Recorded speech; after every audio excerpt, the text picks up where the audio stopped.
the private chat. It's okay.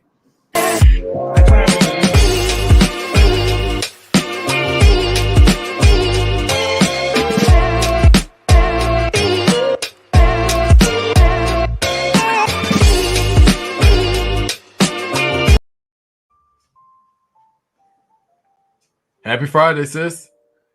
Happy Friday. What's going on, y'all? It's your girl, your cousin, Tanisha Peoples, live with my brother, my partner in good trouble, Mr. Jason B. Allen, and we are awaiting the arrival of Neo. But in the meantime, we are the trio that talks that real shit now on Fridays. So y'all get to end y'all week with our voices, our faces, and our advocacy. So thank y'all for tuning in as always. Jay, how you feeling? It's been a great Friday. As we have started back to school, all of the virtual podcasts that Atlanta does, they're on Friday. So Friday is a big advocacy day. And I'm excited about the conversation today. I think it's because I'm a teacher, right? So I'm like, yes, we get to talk about our world. So I'm definitely excited about the conversation today.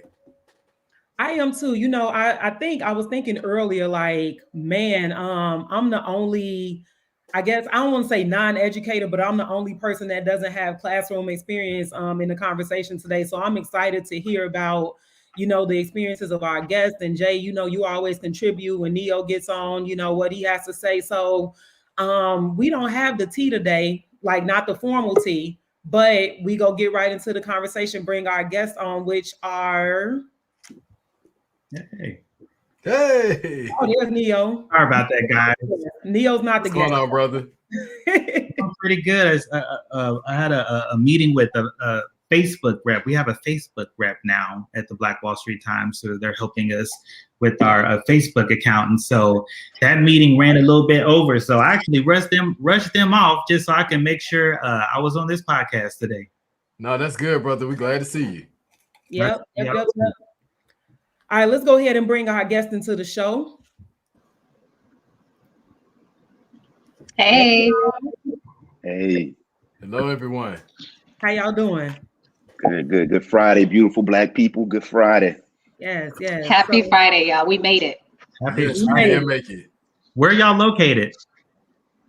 I'm based out of the DMV, so the DC region specifically. I'm in Tennessee, right north of Nashville. Work out of Nashville, but live right north of Nashville. Bad. So we all over. All over. But let me go ahead and welcome our guest, y'all. Today we have Dr. Diarese George, and he is the executive director of the Tennessee Educators of Color Alliance. And we also have Mimi Dubs, because, man, y'all see the last name. I don't want to butcher the last name, so I'm going to let Mimi handle that. But we going to call her Mimi Dubs, and she's with the Center for Black Educator Development. So we're glad to have y'all on today. And as we mentioned, our show is about we need Black teachers. And we're not doing the tea today, but we want to introduce an action that the center has been doing. They kicked it off yesterday, which is the topic of conversation for our show. So Mimi, can you tell us a little bit about the action that you guys are doing? Yeah, sure thing. Thank you again for inviting me to be on the show today. It's such an honor and a great way to round out the week. So as Tanisha just mentioned, we just launched our campaign. It's called We Need Black Teachers. That's also the hashtag. The reason that we are looking to, the reason why we launched this campaign is because we are looking to inspire young people, specifically at the high school or college student age range, to really think about education, not only as a lucrative and viable career option, but also as an opportunity to really pursue activism beyond protesting and beyond rallying, which are great tools of activism as well. But education is a powerful tool of activism and social justice. It has always been and will continue to be. So we're looking to send across those key messages in this campaign. We've engaged a ton of influencers. This campaign was not only targeting students, but it was also student driven. So they informed the direction of this campaign. They helped create some of the content. So we're very honored to get a chance to work with them in a meaningful way. And when we are talking about education, students should always be at the center of that conversation. And unfortunately, that's not always the case. And obviously, we have to look forward we have to look at opportunities to change that and be intentional about it. And this campaign is just one of the many ways that the center is thinking about centering student voices. Wow. Dopeness. I think it's so important because for so many reasons, because when we talk about activism itself, and when it's so sensationalized and it's so performative, and we're seeing it on social media, and people just think that, oh, I show up to a protest and I throw out a couple of tweets and I'm an activist, and it's not that you're not an activist in that, right? But there are so many lanes of activism that you can take. And as you guys are displaying in this action, the classroom education, which is probably the most space that you can occupy as an activist, is one of those, one of those areas, one of those lanes. So absolutely important campaign. If you guys are watching right now, definitely go to the Voice to Action page, go to the Center for Black Educators page, at Black Educator Development page, and share out this graphic with the hashtag We Need Black Teachers, because it's absolutely true. Support these young people, support our Black teachers, because it's dire in this time, especially when we have a teacher shortage, and we already had a shortage of Black teachers before. Right. Yeah. And I also say we have a website created for this campaign specifically. It's weneedblackteachers.com. So folks can go there and visit. Students can also go there to visit and sign up for some of the opportunities that we'll have for them as well. Yes, Love dopeness. So let's get into the conversation, because I think that this is like the foundation of we need Black teachers to know or understand why you guys became Black teachers, or well, you're already Black, but why you guys became teachers, or who inspired you to become a teacher. Doc, you want to take it? Yeah. I mean, first of all, I appreciate this, the opportunity to share space with y'all. I've watched the show before, and I've also met Tanisha and Jason before. It's good to meet you, Neo. Hold space with y'all on a beautiful Friday. As far as inspiration to become the teacher, I've worked with kids my entire life, from being in high school, been a mentor to Big Brothers Big Sisters, through college, doing summer camp programs. I pledged Kappa undergrad, so I started Kappa League in my community, and I led that for several years, even upon graduating and working. And so I've already had an affinity for working with kids. But I think the thing that really drove me, I became a father young in college. My sophomore year, had twins. And I woke up one day and they were starting school. And I was like, man, how did I miss all this time? So selfishly, like, people will always tell me that you should be working with kids because you're really good at that. And in my corporate life, when I was working in sales, I was always looking forward to the weekend because I was so burnt out on that profession. I was like, I'm going to get to the weekend because I want to do my mentoring work with the kids I'm working with. And then when my twins got old enough and they were in kindergarten, I looked back and I said, how did I miss all that time? And so selfishly, I started thinking, like, I want to get on their schedule. And at that time, I started getting that push in the back, like, man, you might want to consider education. And so that's one reason why I got into it, is that way I knew that initially, like, when they would be on fall break, I'd be on fall break. When they be off in the summer, I'd be off in the summer. And so it's trying to buy back some of that family time. And that was my initial inspiration of actually wanting to get into the space outside of my own personal work that I've been doing already, working with kids. And at the time, the kids that I was working with outside of Big Brothers and Big Sisters in high school, most of them were middle school, high school age kids. And so I actually was a high school teacher. So it kind of all aligned. It's one of those things I kind of felt like I was running from, and I couldn't run no more. And it was like, hey man, I'm just gonna do this. I'm tired of being miserable. I want to be happy. And obviously one of the best decisions I ever made in my life. Man, I just want to highlight like a few things in that piece. Is like the first conquering this stereotype of this myth that Black men aren't involved in their kids' lives. Number one. That's number one. Back. Number two, the importance of your presence as a Black male educator in the classroom. And number three, most importantly, the fact that, public education, the system has failed our kids for so long. And so you have like the firsthand opportunity to have hands on your kids' education, to say that we gonna get this right, not only for my twins, but also the kids in the classroom, the kids in that school. So I applaud you, brother. Thank you so much. Appreciate you. Yeah. Mimi, what about you? How did you get into, how did you become an educator? Yeah, so my story really started off, I remember when I was in 4th grade, I told my teacher, who was a white woman, that I wanted to become a teacher. And she was like, don't do it. We don't get paid enough. And that message stuck with me for such a long time. And then when I got to college, I was very active and really a lot of social justice affairs that were taking place on our campus. And I realized that teaching would actually be something I would be more interested in, because I saw it as a tool to influence younger generations. I've always had experience working with kids in some capacity, whether it's Vacation Bible School or just watching over my little cousins all the time. I was the oldest of the group, so I was, the in-home babysitter for the most part. And so I loved interacting with kids, and I was just like, I think I could actually do really well in this profession, but I needed some more motivation. I needed some opportunities to get exposed to the classroom in a meaningful way. So Teach for America was heavily recruiting on our campus, did a little bit of research, and I was like, you know what, maybe there's something there. So I interviewed, got accepted, prepared a lot. I was also working with some students it's kind of like another side hustle. I had many side hustles in college, but it was one of my side hustles was working with students doing some STEM-based projects.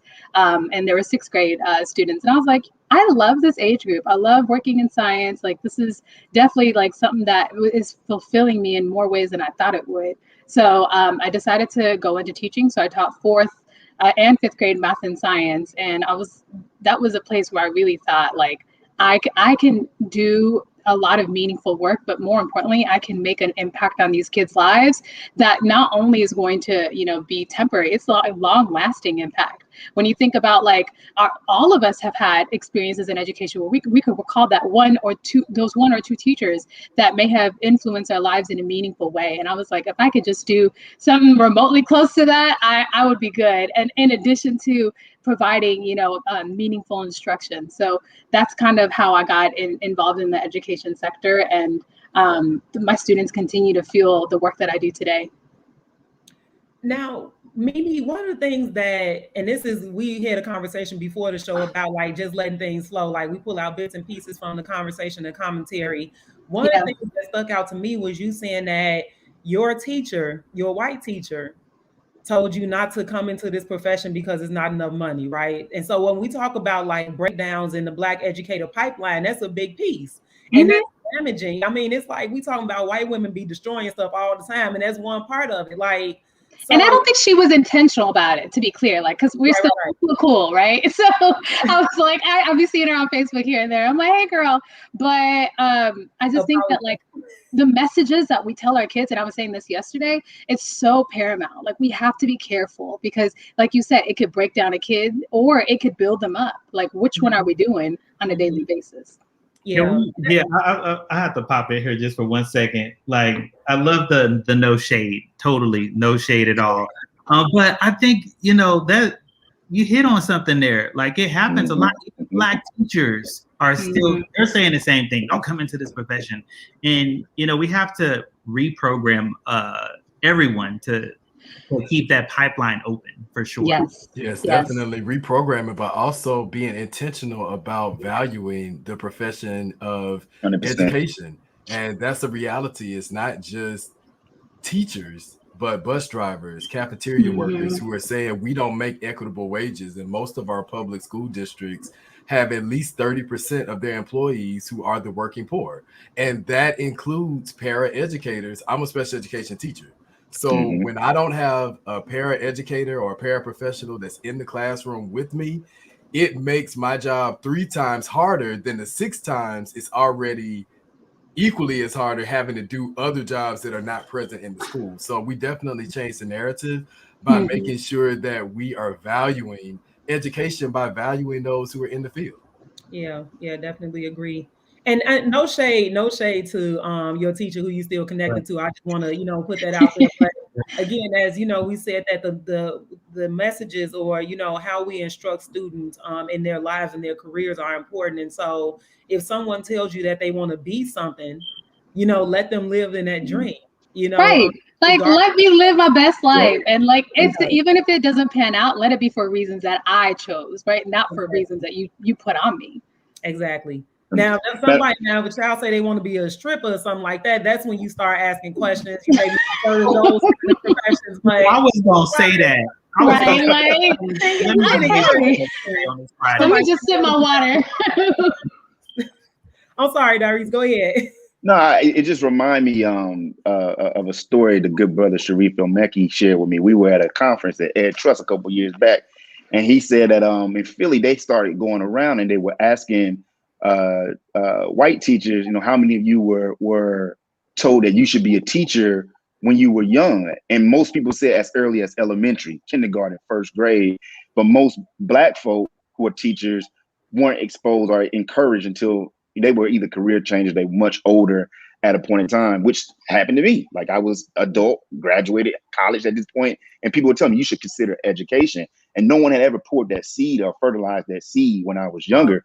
And Sharif made a very eloquent point saying when you tell a young person who at that point is probably intrigued by adults, people who have a level of authority, that they're planting a seed that says, hey, you're able to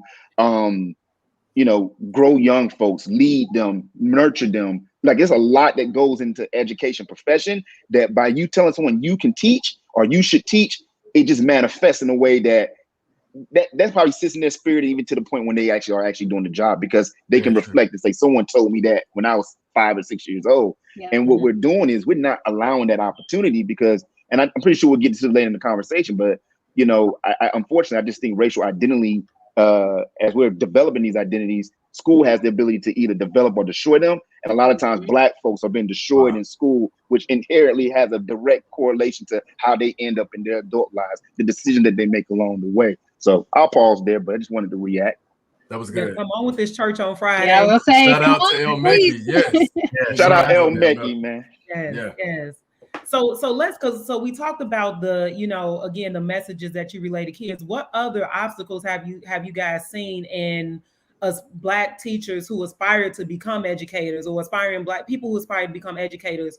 What obstacles do they face? Because I've heard things about like biases and certification programs, all that stuff. So, and if y'all want to point to like personal experience and maybe even a time when you just like, you know what, I'm just gonna get an OnlyFans page. Like, I mean, what obstacles do y'all have y'all faced? I mean, I know the biggest challenge that obviously everyone I'm sure is thinking about is just like teacher pay, right? Like this is something that we can simultaneously talk about while still trying to think about recruiting more people into the profession. However, I just had this conversation with a friend yesterday who, when I was telling him about the campaign, he currently works in a school. He's like, but teachers don't get paid enough. So like, how do we, I'm just like, that's not what we need to be focusing on. Yes, that is part of the policy issue. And we can talk about, augmenting that policy too, because there are plenty of states that have done that have increased compensation.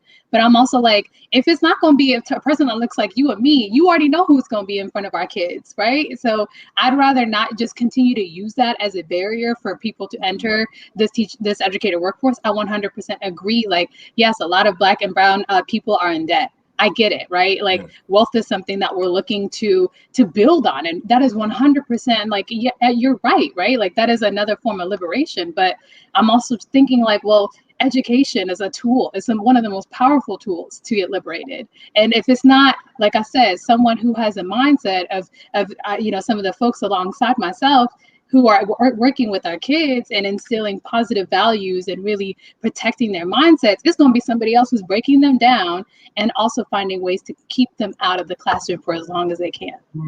Wow, that's good. My goodness. Yeah.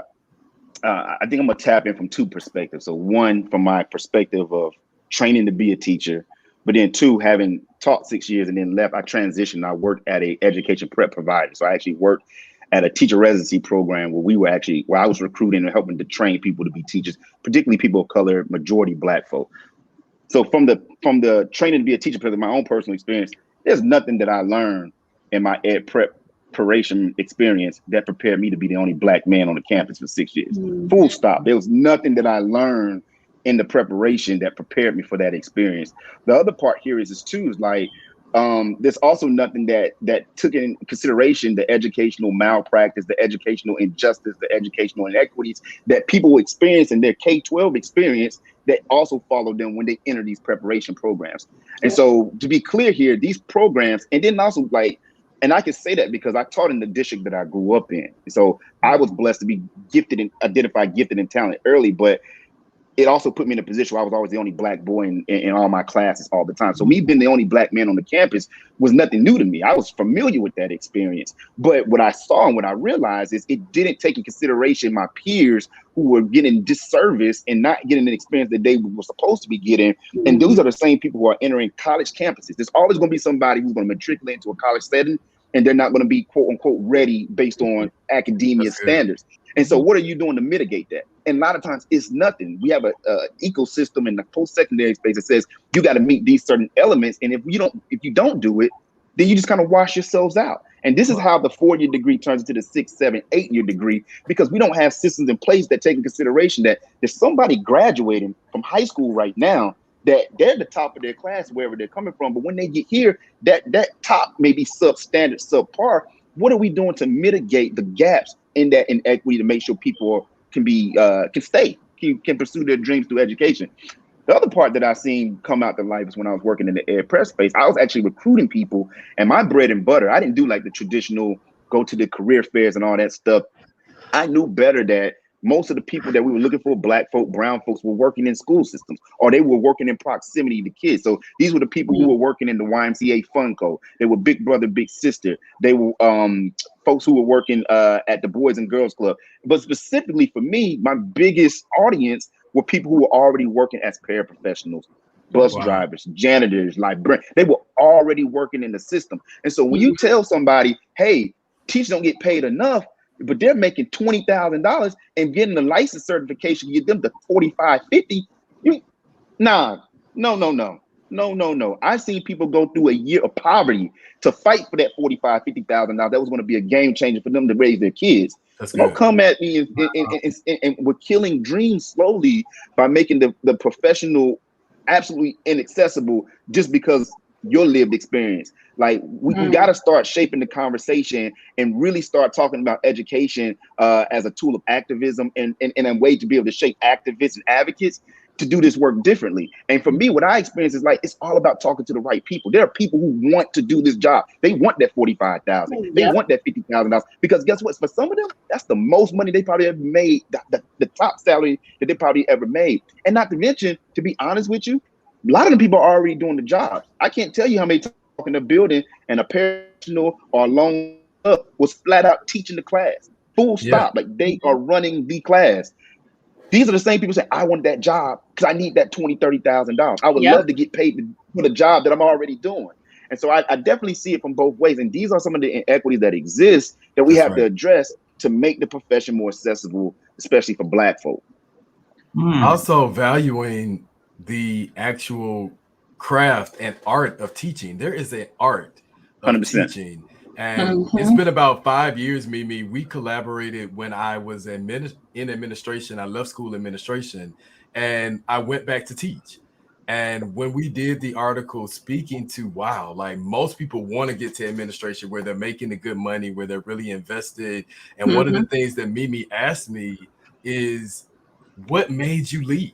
And I shared that being an administrator, seeing that we are not doing enough inside of the classroom where a lot of the issues are starting. I felt like it was my obligation as an educator who knew the importance of teaching to go back. And I did not go back to teaching what I traditionally have been doing, which was reading and English language arts. I came back to the classroom to teach special education because across the nation, we have children who are suffering, whether they are accelerated learners and gifted and talented programs where we don't have enough teachers, or they have autism, or they have double hearing aids, or they have a social emotional learning disability, and we don't have enough special education teachers in that spectrum either. And so that article really highlights the importance of why we need those bus drivers that are innovative and really helping to, remediate students on the bus. Nurses who are saying, listen, I love what I'm doing, but I would love to teach students how to read. So how are we even engaging the workforce that we already have to switch it up? Sometimes change is good and we have the talent, but there's not an investment in the overall spectrum of education. It's not just teachers, but it's also those essential positions that connect to what we do in the classroom. Yeah, I have a question for everybody that's here.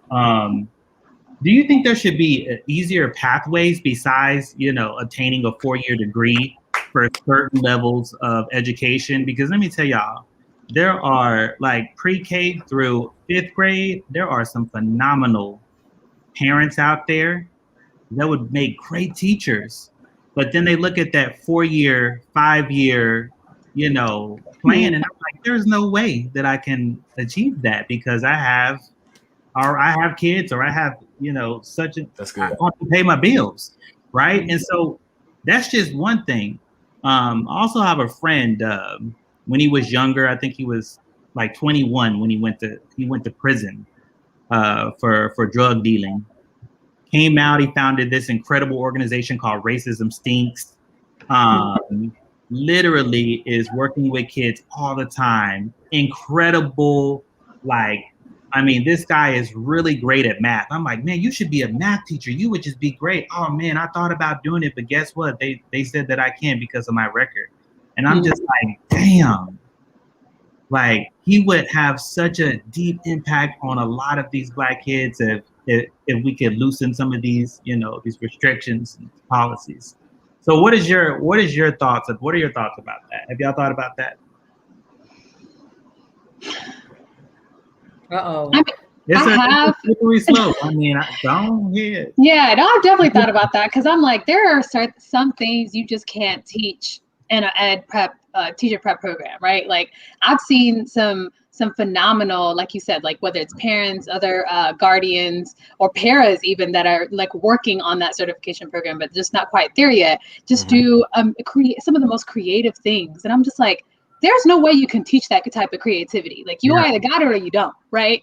And you're not gonna get it from a program that you paid thousands of dollars for. Let's just be real. You're not gonna get it from TFA as much as they like to recruit progressives. Like, it's not gonna happen. So I think we really have. I think we can expand it, but I also feel like the expectations and the standards should not be lowered. They just might need to be tweaked a bit to encompass like the diversity of the experiences that people are bringing in.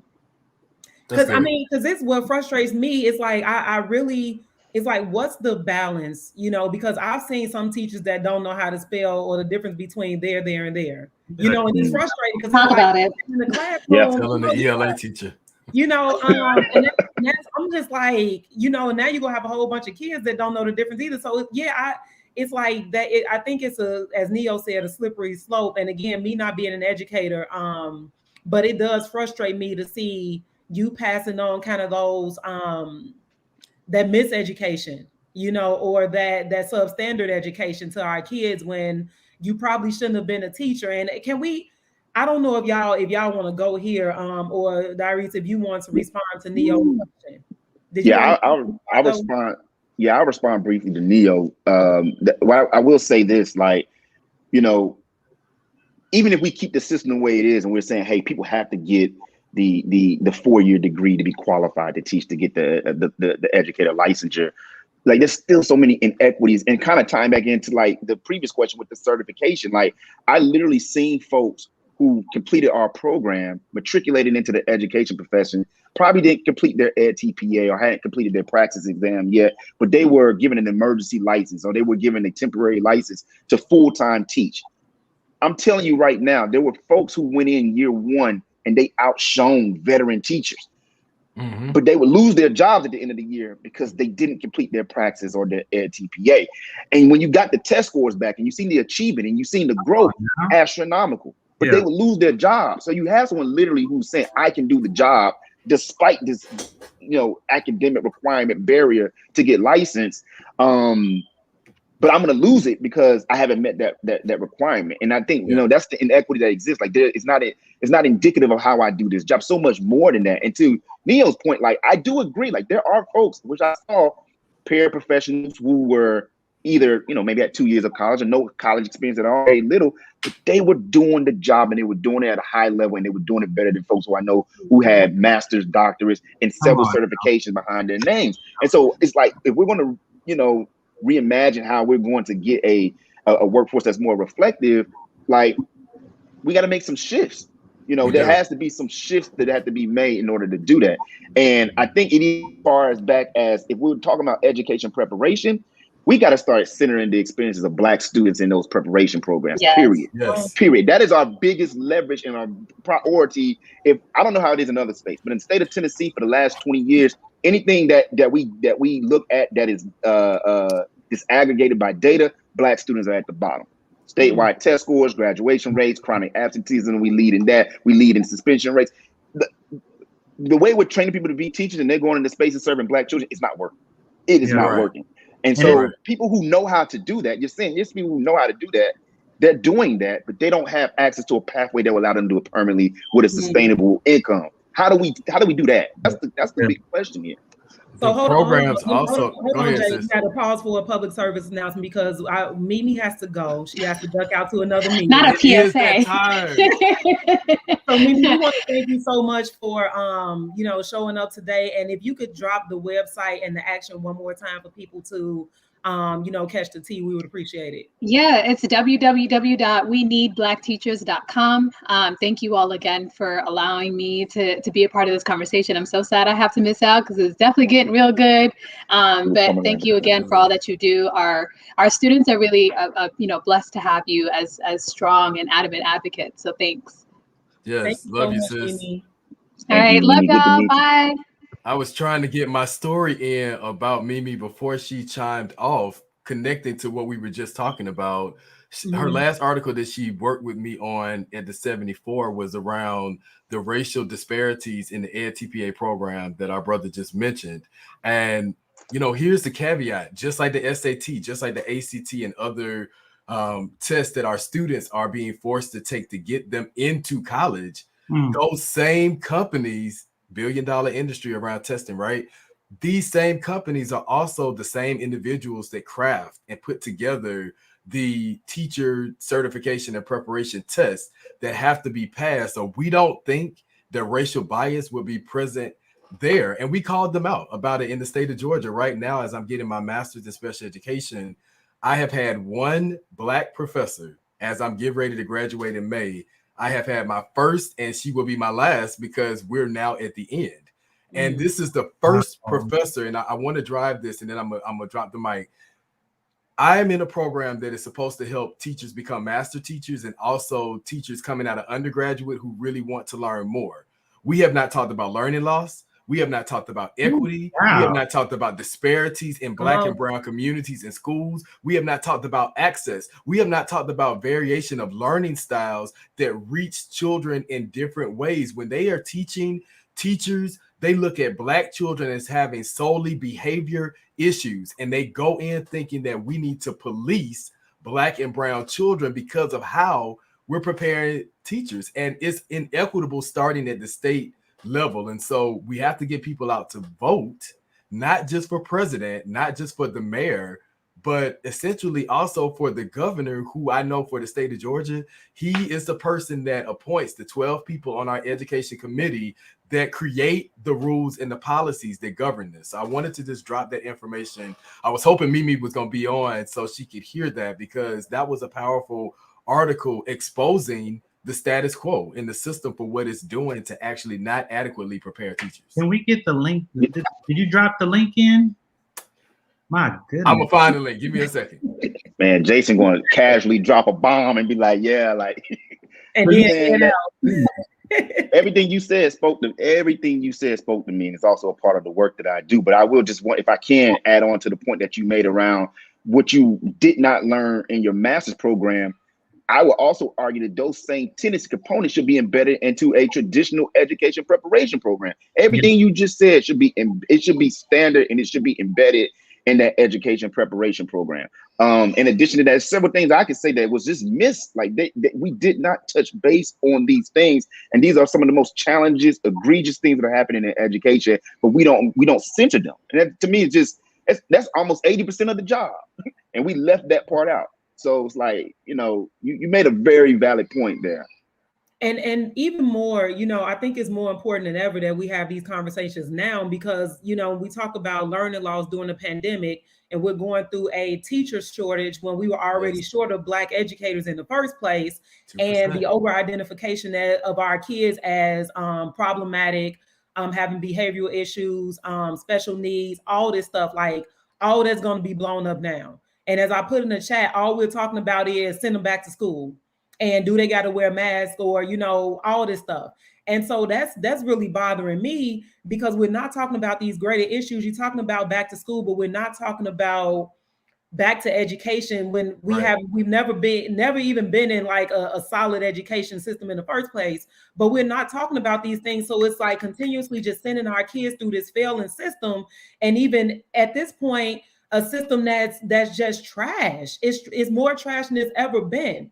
And so I think, so one of the questions that I have is, in this time where, you know, it's kind of a deficit on all fronts, how can Black educators and Black administrators really show up not only for themselves, but for Black students and families? Because we need it. We need it right now. Yes, most definitely. Yeah, I think, you know, you make a valid point. And I would say this, like the job is extremely hard. I think it was, you know, those challenges again were exacerbated during the pandemic. My wife is a high school English teacher too. So, you know, the one thing that she has over me is like, I never had to teach in the middle of a pandemic, and she was having to not only teach in person, but also virtually too as well, in a school building, where she was quarantined several times because folks were getting sick and getting contracted COVID. And I think, honestly, the biggest thing is that I think I've seen her do, and I think that needs to be done, is centering a lot of those things that Jason mentioned previously, because it's hard for you to care about academics and scores and all these things when there's food insecurity, there's housing insecurity, there's so many things that are going on that, you know, that a working adult would not be able to function on their job if all of those things persist in their life. But we're expecting kids to be able to do it. It's damn near impossible. And so we got to start humanizing folks, affirming folks, letting them, loving on folks, but doing it in a way. But I think the biggest thing, and we're talking about particularly with Black children, like we got to start cultivating Black genius. And the ways the system is structured is not designed to do that. And that's not to take away from folks. There are some people who are doing that. They're doing their due diligence. But collectively, the pathways to preparation into the profession and the system that we're working in do not honor that. You can't show me and tell me that it does, because we got too much data that says that it doesn't. We just have too much. And so, you know, again, going back to all those stats that I said before, when you look at suspension rates and you look at chronic absenteeism and you look at the over-identification for to be placed in SPED and all these things, the lack of access to early post-secondary opportunities and gifted and talented program, all these things matter. And when you don't make those shifts and highlight those and say, hey, this is what it really looks like, because one thing I would say this, a lot of people, you know, they get to that. People have gotten real good about saying they care, and they've gotten really good with massaging those words that can get you like, oh, okay. But the one thing people that are really facing the biggest challenges in their districts, most people aren't reflective and transparent when it comes to the data. Oh yeah. Here I care, but the action that's tangible and attached to that doesn't reflect in the data. And so this is the system that probably right now, for the moment, as we're trying to advocate and be activists to shift it to be more affirming for us. But it's also that the fact is that some of those shifts aren't going to be made quick enough for the kid that's graduating this year. So in the meantime, like, what are you able to do? You can go back and be transparent and say, this is the system that you navigate and how it was designed to destroy you. Let me prepare you with the tools and the necessary navigational acumen to be successful. We're not making that connection. And I think it starts as early as elementary. And so for Black folks, you know, we need Black folks to continue to show up from the community. But at the same time, when they're showing up, we don't need to disavow them and ignore them. We need to equally show up and say, here's what we're doing, how we're doing it. But the reality is this is also our results. And I think if we had a more cyclical approach with inviting community in and working in one, we could probably be better in some of the gains that we have and some of the approaches that we have. But oftentimes it's us against them. And it doesn't work. And that goes for some Black folk too. It's really us against them. And so I just think that we need to be a little more transparent and acknowledge like where we are publicly, honestly, and then work collaboratively to be able to provide the resources and things that are necessary for kids to be successful. But we do a lot of shaming and lying and avoiding, and that's crippling. When you already like, you don't care about none of that stuff when you're food insecure and someone is on drugs and you're in an abusive household. You got too much stuff going on, and you can't. But you want me to connect how math and ELA and all these things are supposed to matter to me. That's right. It's hard. That's extremely challenging. Can I ask this too? Because this is my issue with data, right? Data to me, especially in this day and age, is reflective of standards set according to white supremacy. Yeah, You yeah. know, and so, yeah, so when we talk about our kids' genius and the data displays them as anything but that, how do we highlight that genius in academia without, you know, again, this traditional system saying, no, these kids ain't got it, you know? And so I think the that's training though. Yeah, it's the training of how we question. do it, right? So it's like attacking those practices and those policies that 100%. say our kids cannot achieve, they're unable to achieve, but in fact they are geniuses. So how do we tackle that issue and change that narrative? It's the you just asked the right? question that I'm sorry. Go ahead, Jason. No, brother. You the guest, but I was just gonna say it's the boldness. Black educators, white educators, it doesn't matter. And you listen to this. You hear me talk about the students and the Atlanta Student Coalition a lot, but my students at 7 Pillars, I teach them this. We are not colors. We are human beings. And it doesn't matter if we get too caught up in that. So the first start is I need educators. I don't care what color your skin is. It could be purple, green, yellow, orange, blue, black, brown, white, whatever. If you are educating children, I need you to be bold enough to stand up and do the right thing. And the right thing is being able to say, I know this is what the data says. However, I know that the data is constructed to reflect you in a negative light. So we're going to take this data, but I also need to be able to empower you to say, yes, brother, I know that you're going to be a preacher one day because you know how to connect with people and you really want to invest in the livelihood and lifestyle of how people are connecting and being their best selves. How can I empower you to do that? I know that you want to go into media. And so how can I connect you to media moguls like Neo? And how can I connect you to community leaders like Tanisha? And how can I connect you to advocates that are preparing teachers to think outside of the box, like our brother who's on today? So we have to have educators willing to see the system for what it is and be a freedom fighter. Like a teacher isn't just, oh, you're just a teacher. I'm like, oh, so you don't really know and understand the art of teaching when people make that comment. So teachers have more power and influence that we are made to believe, but that's by design. Yeah, Dr. George. So I am the Southern Region delegate for the National Parents Union. So what is the parents' role in shifting the system? Like, what should parents be doing? Yeah, good question. Y'all touching on things, man. So one of the things that I realized when I became enlightened, I honestly did not, and mind you, I'm a teacher, but I'm also a parent. I'm a parent first. I did not understand how the education ecosystem really worked. That's the first thing right there. I did not understand how the system worked. Jason said something earlier that I think is powerful, and I think that parents, educators, everybody who cares about something has to engage here. And can we define the education ecosystem for some of the folks out there? So basically, like how money flows from a state down to a district. Who's in charge of that? How are decisions being made? Who are the key players in the space? What does policy look like and how that's actually created? And who makes those decisions on how it's voted and defined? I'm saying holistically, like if I'm doing something in education, where did it come from initially? What was the origin of it? And how am I impacted by it? So one of the things that Jason said that we focus on in my organization is policy and advocacy. And one of the things I realized when I was a teacher, when I didn't learn anything about policy and advocacy in my ed prep program, but I got invited into a couple of fellowships that exposed me to it. And that was the eye-opening thing for me. I got to tell this story if I can. Only Black men teaching in a building, moving to a policy advocacy fellowship where I'm the only Black person selected in like 2 or 3 different ones. And then I get to convene around people who are literally making the biggest decisions about education across the state. None of them are people of color. None of them have been in the classroom. None of them have ever taught. Some of them come from business backgrounds. Not to discredit them, but they're making the most important decisions that are going to impact districts across the state. So I think understanding the ecosystem and how it works is key. But the other part here is what is your power that you have to shift that system? And the power lies with the people. And so here's the thing here. Anything that you can look at, a lot of times it's probably attached to some type of legislature or policy. When we think about legislation and policy, a lot of the people making those decisions outside of sometimes I would say like the chief officers in the state, most of them are voted.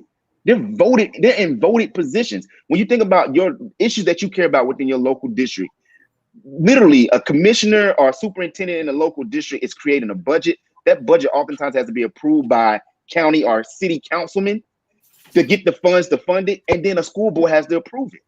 All of those positions are voted. And so when you have people who are making decisions on your behalf in your community for your children that you don't agree with, a lot of times that decision is a direct reflection of your ability to exercise your civic engagement, your civic duty of either voting someone in or voting someone out. So I think parents have to start leaning in as advocates, acknowledging and putting pressure on folks who are making these decisions that align with some of the egregious things that have been done to kids. If you don't like it, and here's the bad part, I got to go back and say this too. A lot of times the things we care the most about, to Jason's point, there's no data. There's no data that we have to, I think, come to a point where we got to make the decision, and we got to be proficient and say, hey, no one's going to collect this for me, because all the data that's available is not reflective of anything I care about. I'm going to have to get a coalition together, and it may start with me, and organically grow to people who care about what we care about, but then align what we care about with the decision makers who are etching this in policy and legislature, and put pressure on them to make the shifts that you want to happen. That's how I've seen things happen. Small example here. We've had legislation in the state of Tennessee for 30 years to have a statewide educator diversity policy. That policy has never been created. When I found out in 2018 that legislation existed, I started engaging with the State Department. We start creating a coalition. We train educators around policy and advocacy with a partnership with the Education Trust in Tennessee to understand like what this policy should include, why it should be impactful, what's the language should look like.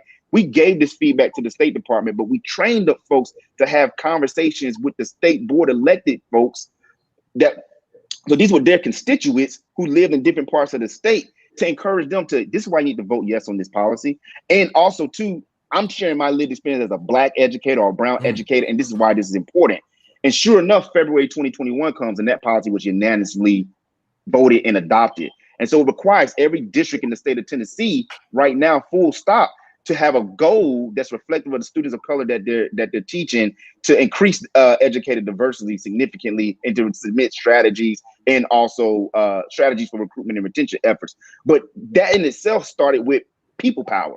People who were parents, people who have children, people who are teaching children, and they understood the value of something. How can we take that same kind of model, empower people to understand the system, take their issue, create coalition, and lean on the necks of the people who are making these decisions in a way where they have to shift? Coalition building is key. Hold on. So another public service announcement. For those of you watching, if you haven't dropped a love or a like or a care or heart some on this broadcast, go ahead and do that right now. Just did it. Yeah. And also share this conversation out, because we definitely about to get into, if you haven't caught the tea yet, we about to get into why we need Black educators. And just some thoughts that I had while you were talking. I'm gonna say Dr. George, because you dropping some knowledge today, like you giving us. Man, y'all can call me Reese, man. We family. You know, I think it's like, in the perfect world, the coalition building, the parent advocacy, all that stuff sounds great. You know, but we living in a space where Black people are struggling in our lifetimes, because Black people have been struggling for years, right? But in our lifetime, we are living in a day and age where Black people are struggling, you know. And just as advocates, we turn around, it's a fight every damn where, you know.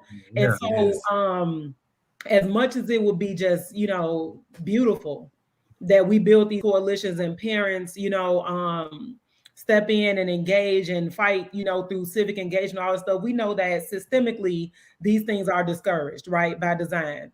But then on, like, in reality, in the hood, in the communities, we got so much other stuff going on that it's like exhausting. So I think I'm getting to, just to highlight that piece, but also getting to how have you, and just, you know, Neo, Jason too, all of us, what has your organization done? What have you done personally to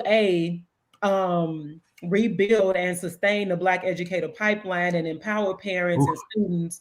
And how can we continue this work in again, a space where Black people are just worn the hell out, and everything that's against us is like, has been doubled by 50. Yeah, I'll say that like I feel like I need to be doing more, right? But we're all in different circles, right? And so I happen to be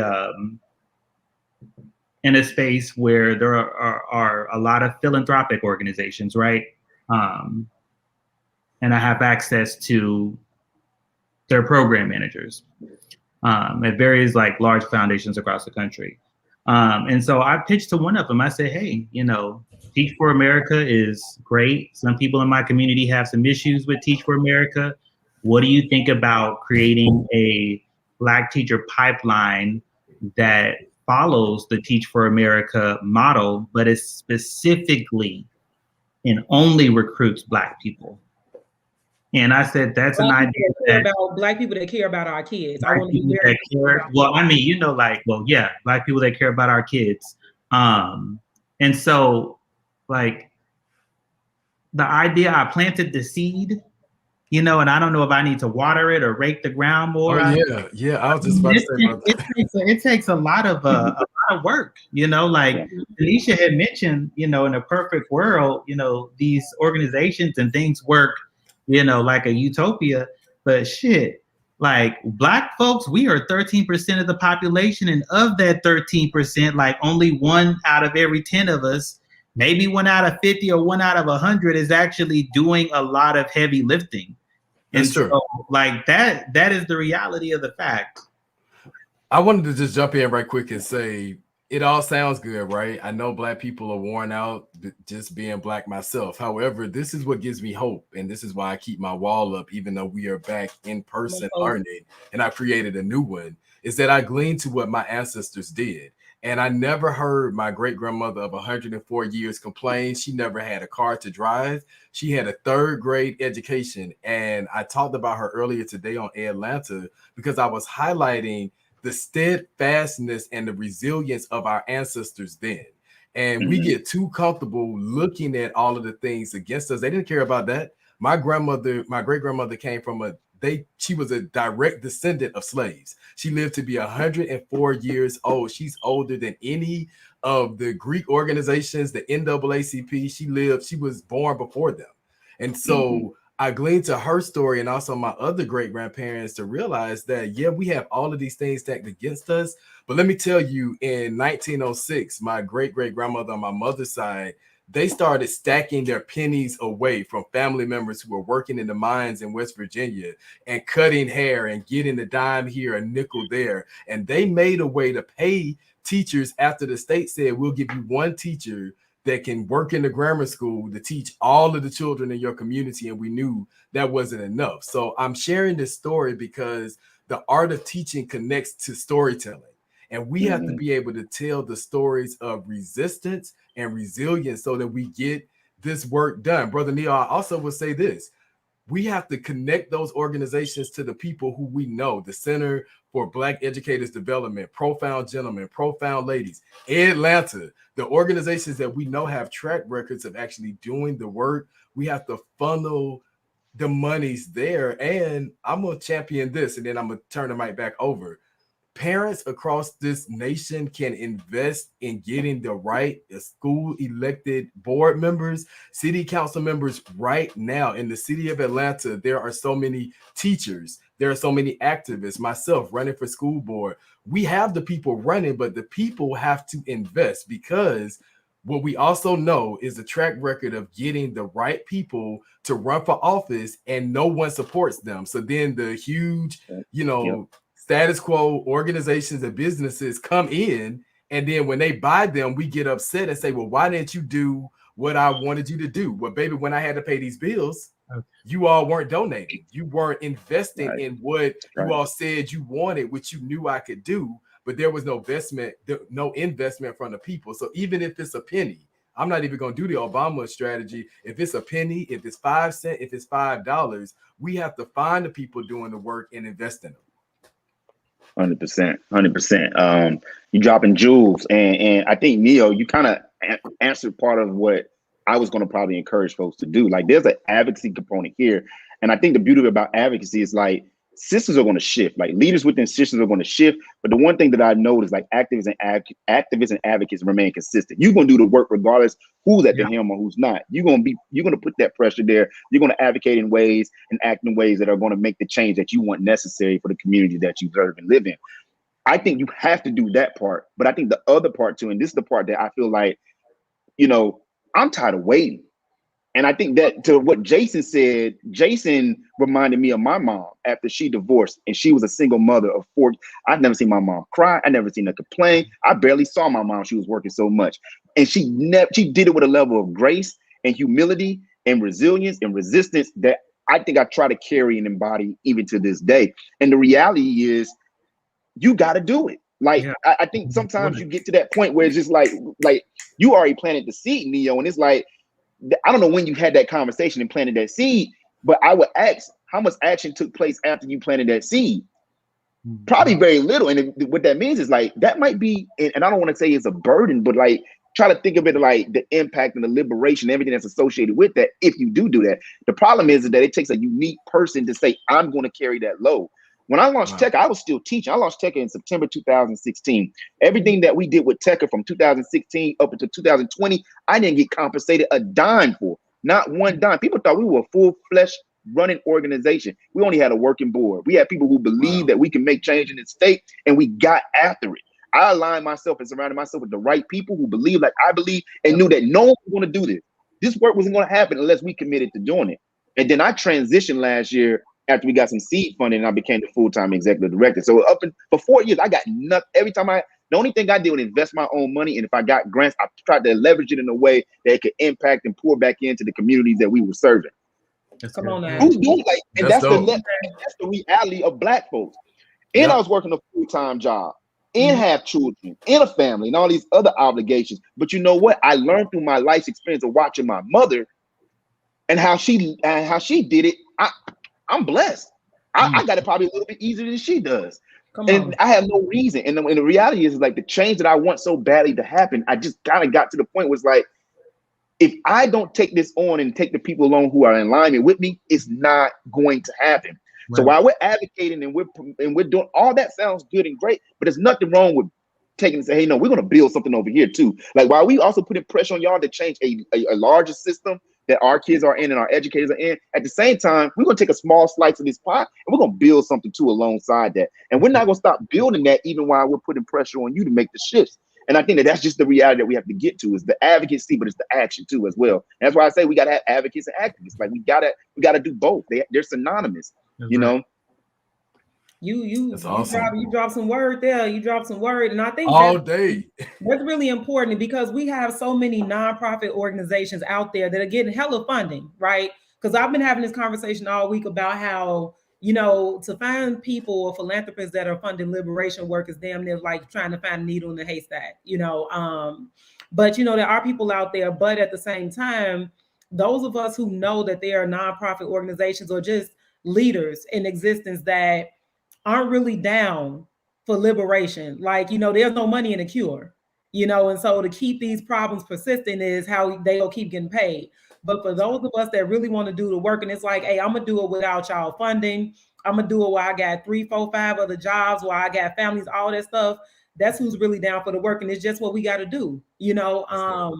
So I appreciate that you saying that, you know, like, man, I had a family. I was an educator, you know, all the jobs that you had, all the responsibilities, and you're like, I'm gonna still push this organization forward and ultimately build this organization to support and build a pipeline for Black teachers because it's definitely needed. So to carry us out, I would like for everybody to go around and just, you know, circle back to the title of the show and say why you think we need Black teachers. Awesome. Whoever want to kick it off, let's go. Friday. I mean, I think it's a detriment. It's an indictment on the just world the just community that we want. We're not going to get that if we're not serving black folks, and we need Black folks serving Black folks. And to Tanisha's point, we got to get people who care as well, because kids are. I mean, and I'll be honest with you. Like I taught in a very affluent school, and so I was teaching a lot of white students. But for many white students, I was the first Black teacher that they ever had, and they let me know that.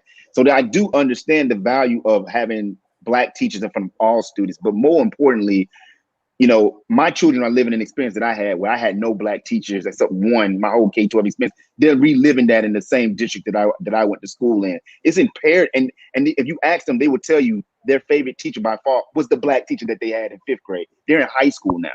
And so I don't want my children to continue to have the same lived experience that I had. It is an indictment on them. They need to see people who reflect them, who are professionals, who care, love, nurture, cultivate, and can be committed to their genius in ways that I just not have seen other educators do sometimes. And so I want them to have that experience, and I wanted to particularly be with Black teachers, someone who reflects their racial background. I love it. I love it. Jay Neo. I'll say that we can say what most people will probably say, which is, we need Black educators so that Black students can see themselves, right, and their teachers. But I thought about why I moved, to America's most chocolate city or region, right? And the reason why I moved was for my mental health, and my mental health has improved so much. Like even in my anxiety level has dropped significantly. Like even my skin is improved, right? And so I would say like we see you shining. We need Black educators for Black kids to have a better mental health, better mental health space and less anxiety. I think that is, and I'm not saying that, white teachers or, non-Black teachers give, Black kids are more likely to have mental health issues, but the fact that they can relate to them, the fact that they do see someone that looks like their uncle or, their older brother, I think it helps tremendously. Someone that maybe, even without speaking or having a deep relationship, they have this sense of like bondness or like this unity, like somebody is, someone is there for them. They have a go-to. And so I think that is the reason, why Black teachers are important, is to improve the mental health of Black children. Love that. Yeah. I would definitely say we need more Black teachers, period. I mean, looking at Black male teachers, we make up a little over 2% of the teacher force. And I dropped an analogy in the comment section that finding a Black male teacher in the United States of America's public schools is like finding a red pencil in a stack of hundreds of yellow pencils.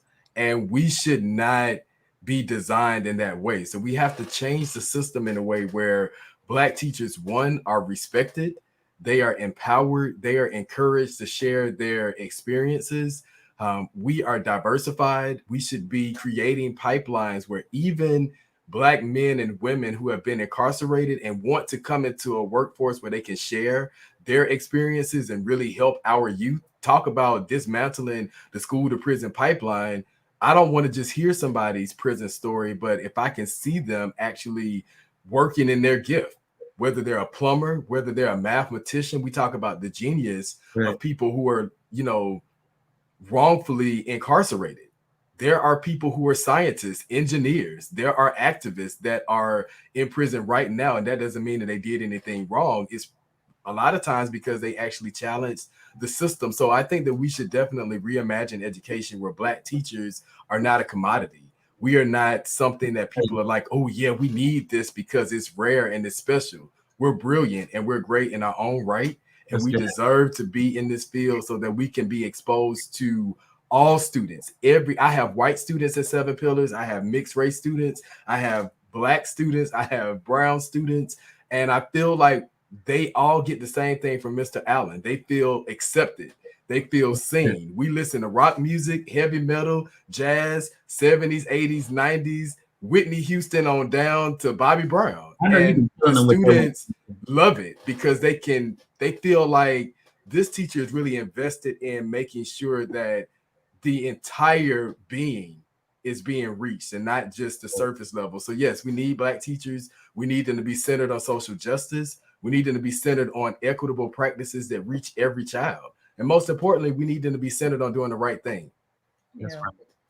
I mean, I'm not go sit here and give a whole speech about, because y'all said it all, but I'm just gonna say that we need Black teachers, we need great Black teachers, we need abolitionists in classrooms that want to free our kids from this system that has oppressed them, and this system that doesn't believe in their genius, this system that wants to suppress their history and doesn't want them to be great and know who they are or where they came from. So that's my little piece. And Yeah, we want to thank Dr. Diarese George for coming on. Y'all check him out. Reese. Appreciate y'all. Reese.